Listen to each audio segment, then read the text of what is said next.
জবান বানিয়ে দেন, মহব্বতওয়ালা দিল বানিয়ে দেন, প্রতিটা যুবককে নামাজি বানিয়ে দেন, চরিত্রবান বানিয়ে দেন।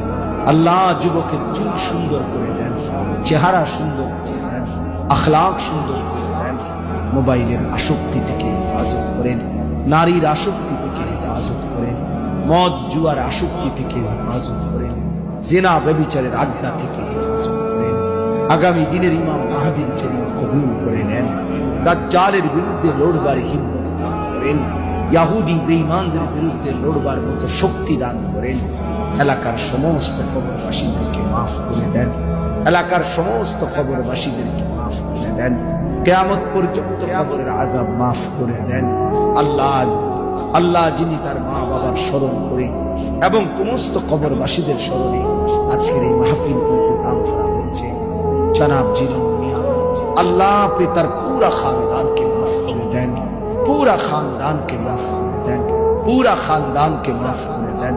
কবরগুলোকে আপনার নূরে রহমত দ্বারা ভরপুর করে দেন, কবরে আর জান্নাতে সংযোগ করে দেন। আল্লাহ আগামী দিনেও এই মাহফিল খানা চালু রাখবার তৌফিক দান করেন। আজকের মাহফিলের সমস্ত আয়োজনে বরকত দান করেন। একটি টাকার সহযোগিতা, এক বিন্দু ভালোবাসাও যে দিয়েছে তাকেও আপনি উত্তম দান করেন। আল্লাহ যারা প্রবাসী সহি সালামতে নিরাপদে রাখেন, পর্দার আড়ালের মা বোনদেরকে পর্দা পুশিদা দান করেন। আবেদা সালেহা মা ফাতেমা রাবেয়া মুসলিয়ার মতো বানিয়ে দেন। বয়স্ক বাবা চাচাদেরকে আরো বেশি নেক আমলের তৌফিক দান করেন। আমার প্রিয় ভাই মাওলানা কামাল উদ্দিন দাইমি সাহেবকে আল্লাহ হায়াত তাইয়্যিবা আফিয়া দান করেন।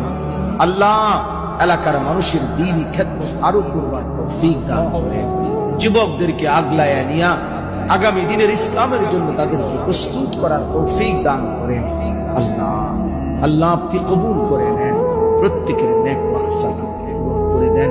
যে যেই মাকসাদ আপনি